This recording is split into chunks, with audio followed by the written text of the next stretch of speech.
Yoa guys, bagaimana kabar kalian para deterjen yang suka kepoin alur cerita Donghua? Di planet manapun kalian berada, Bang Panjul doakan agar kalian sekeluarga dalam keadaan sehat. Dan pada video kali ini, Bang Panjul akan kembali membahas bocoran alur cerita BTTH, Season 5 episode 67 bagian 1. Yang dimana pada episode sebelumnya, setelah membubarkan semua pasukannya, Dewi Obat yang saat ini telah menyandang gelar sebagai ketua sekte racun pun segera meninggalkan area pertempuran. Dan setelah pertempuran itu berakhir, reputasi aliansi Yan semakin ditakuti di kerajaan Jiama. Dan jelas saja, nama Xiao Yan sebagai ketua aliansi Yan pun makin terkenal di kerajaan tersebut.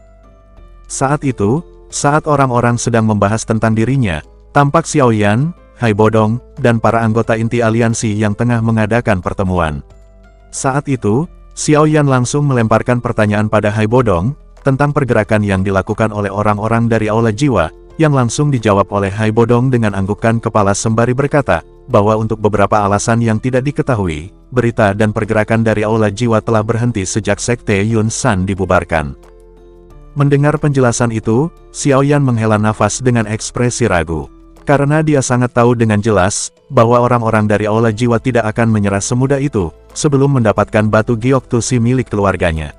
Dan dengan tidak adanya pergerakan dari Aula Jiwa, maka dia harus lebih berhati-hati, karena bisa saja, saat ini mereka sedang menyusun rencana lain untuk mendapatkan batu giok tersebut.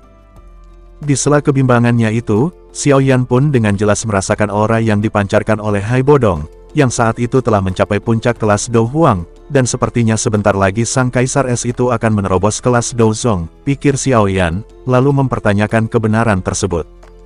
Mendengar ucapan Xiao Yan, Hai Bodong pun berkata, bahwa menerobos ke level Do Zong bukanlah suatu hal yang mudah, dan hal itu dibuktikan dengan kasus Ketua Jia, yang selama bertahun-tahun berada di tahap akhir kelas Do Huang, namun belum juga menerobos ke level Do Zong. Lalu setelahnya, Xiao Yan menatap ke arah Xiao Ding sembari bertanya tentang perkembangan aliansi Yan, dan apakah keadaan aliansi sedang baik-baik saja. Mendengar pertanyaan itu, Xiao Ding lantas berkata, bahwa mereka telah berhasil memperluas wilayah aliansi Yan ke sebagian besar wilayah kerajaan Jiama, dengan menempatkan cabang aliansi di hampir setiap kota besar dan menengah. Selain itu, aliansi Yan juga telah berkembang dan memiliki industri yang tak terhitung jumlahnya. Maka dengan demikian, saat ini aliansi Yan bisa dikatakan lebih besar dari sekte Yun San. Selain itu, setelah 1 tahun rekonstruksi ini, aliansi Yan telah memiliki 40 ahli Do Huang, dan beberapa ahli Do Huang, serta membangun organisasi pelatihan, yang dikhususkan untuk para anggota aliansi, yang dimana di masa depan, mereka akan menjadi kekuatan baru. Singkat cerita, pertemuan pun telah usai, dan malam pun telah tiba, serta menceritakan Xiao Yan yang tengah duduk bersila di puncak gunung yang tak jauh dari benteng. Di sisi lain, tampak Medusa yang dengan malas bersandar di batang pohon tepat di belakang Xiao Yan, sembari berkata, bahwa sudah selarut ini tapi dirinya belum datang juga. Sepertinya kamu hanya menunggu dengan sia-sia, ucap Medusa. Mendengar ucapan itu Xiao Yan pun berkata, bahwa sebelumnya sudah aku katakan, agar kamu tidak perlu mengikutiku. Atau jangan-jangan kamu takut dia akan membunuhku. Mendengar ucapan itu, Medusa lantas berkata, siapa yang tahu apakah dia benar-benar mundur atau hanya berpura-pura. Dan jika dia benar-benar datang untuk membunuhmu dan kembali menyerang kekaisaran Jiama, maka sudah dipastikan, kerajaan Jiama akan benar-benar tamat. Di sela pembicaraan itu, tiba-tiba muncul sosok wanita bergaun ungu, yang bergabung dengan mereka.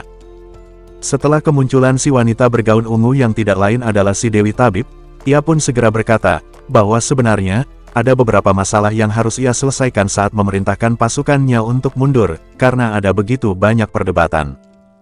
Mendengar ucapan itu, Xiao Yan lantas berkata, mengapa? Apakah ketiga sekte itu tidak mau mundur? Mendengar ucapan itu, Dewi Tabib pun berkata, bahwa saat ini kekaisaran Chuyun telah sepenuhnya dikendalikan oleh sekte racun, jadi tidak ada alasan bagi mereka untuk tidak mematuhi perintahku. Namun, lain halnya dengan sekte Angsa Emas dan Lembah Mulan, mereka bukanlah bagian dari keluarga Chuyun, dan kekuatan dari kedua sekte ini pun tidak lebih lemah dari sekte racun, dan mereka sangat keberatan saat aku mengatakan bahwa aku akan mundur.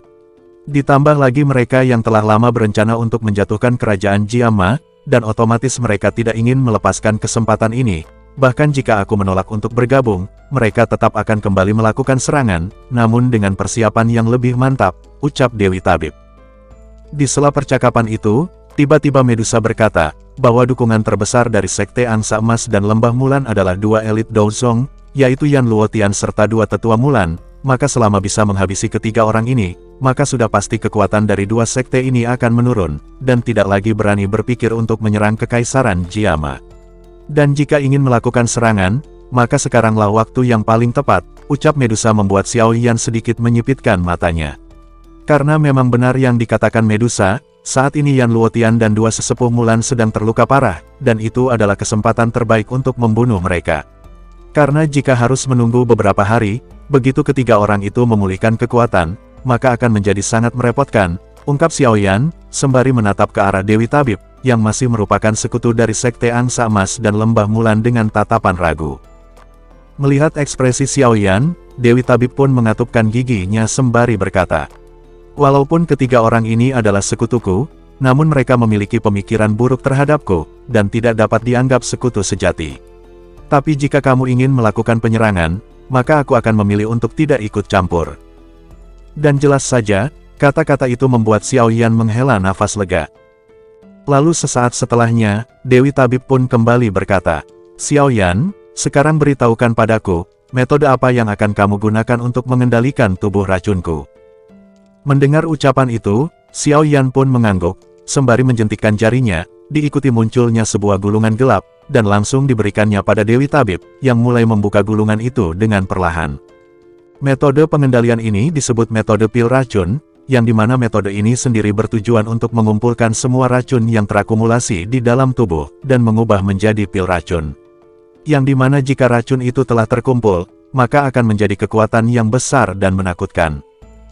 Namun sayang, memurnikan pil racun ini tidaklah mudah, karena membutuhkan 3 bahan penting yang sangat sulit ditemukan.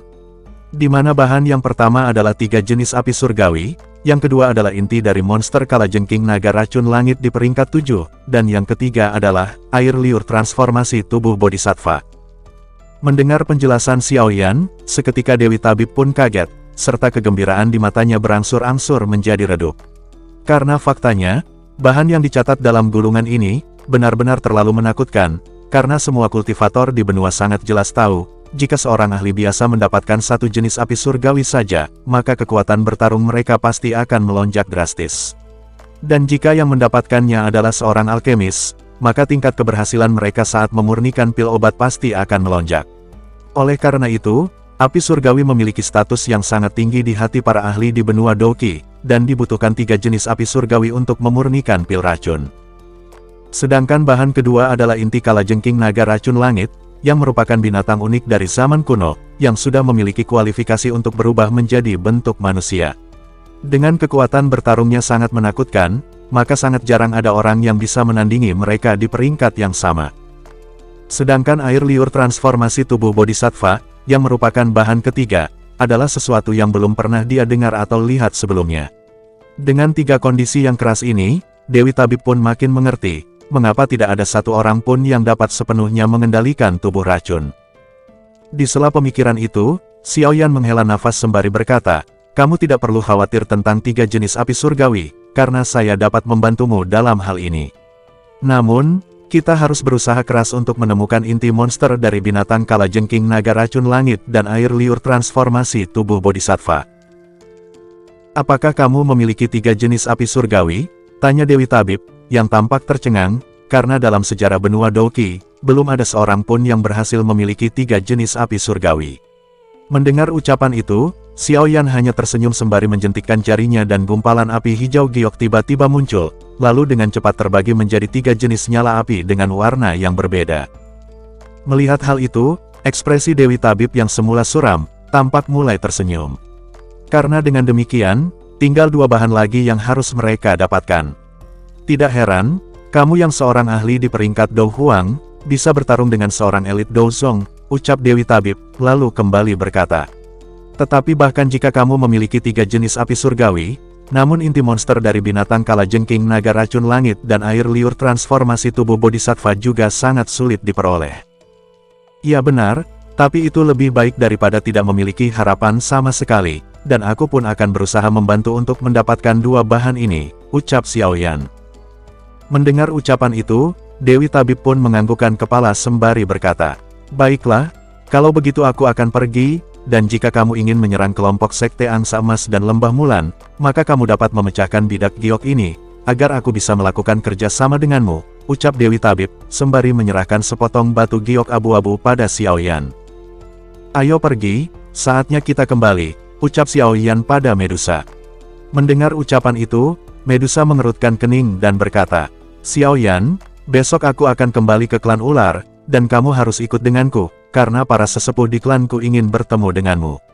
Mendengar ucapan itu, sontak Xiao Yan pun kaget dan berkata, "Untuk apa sesepuh di klanmu ingin menemuiku?" tanya Xiao Yan. Medusa lantas berkata, bahwa para sesepuh dalam sukunya memiliki beberapa metode rahasia untuk menyelidiki tubuh orang lain. "Dan masalah aku sudah tidak perawan pun sudah diketahui oleh mereka," ucap Medusa, membuat Xiao Yan makin terbelalak kaget. Beberapa saat kemudian, Xiao Yan pun berkata, "Lalu, apa yang akan mereka lakukan terhadapku? Menurut aturan klan kami, kamu akan mendapat hukuman dan digigit oleh puluhan ribu ular," ucap Medusa, membuat Xiao Yan gemetar ketakutan. "Kailin, saat ini aku adalah kepala aliansi Yan, dan melakukan hal itu padaku pasti akan membuat hubungan antara suku ular dan orang dari Kekaisaran Jiama akan menjadi renggang, jadi kamu bisa pergi dan memberitahu para sesepuhmu tentang masalah ini," ucap Xiao Yan. Mendengar ucapan itu, Medusa mengangkat keningnya dan menjawab dengan tenang, "Jangan mencari alasan, karena besok aku akan datang dan mencarimu. Dan satu hal lagi, mulai saat ini kamu tidak perlu lagi memikirkan tentang pil pemulihan jiwa yang kamu janjikan, karena pengaruh piton penelan langit terhadapku sudah semakin melemah." Aduh guys, kayaknya Medusa udah betulan cinta nih sama Xiao Yan. Sementara Xiao Yan mendengar ucapan Medusa, ia pun berkata, "Cailin, apakah kamu akan membunuhku?" tanya Xiao Yan kaget saat mendengar ucapan ini. "Jika selama setahun ini aku ingin membunuhmu, maka selama ini kamu sudah mati berkali-kali. Dan ingat, besok kamu harus ikut denganku, dan jangan gunakan alasan apapun untuk menolaknya," ucap Medusa sedikit mengancam, lalu bergegas pergi. Singkat cerita, hari pun telah berganti, tampak saat itu, Xiao Yan dan para anggota inti aliansi Yan yang sedang melakukan pertemuan. Dan tepat saat pertemuan telah usai, tiba-tiba terdengar suara, "Xiao Yan, ayo kita pergi," ucap Medusa, membuat ekspresi Xiao Yan langsung menegang, sembari menoleh ke arah Medusa yang telah menunggu di luar ruangan. Sesaat setelahnya, Xiao Yan pun melangkah pelan ke arah Medusa. Di sisi lain, Hai Bodong dan Jia Xingtian yang melihat ekspresi Xiao Yan, mereka pun tampak kaget saat melihat ekspresi Xiao Yan. Lalu sesaat setelahnya, keduanya tampak tersenyum, melihat ekspresi Xiao Yan yang tampak tidak berdaya. Singkat cerita, setelah melakukan perjalanan, Xiao Yan dan Medusa pun mulai memasuki wilayah klan ular, yang dijaga dengan ketat. Tampak pula saat itu, anggota klan yang melihat kedatangan Medusa pun langsung memberi hormat, namun menatap Xiao Yan dengan tatapan ganas, seolah-olah ingin menyerangnya. Dan oke dulu ya guys, sampai jumpa di pembahasan Donghua lainnya.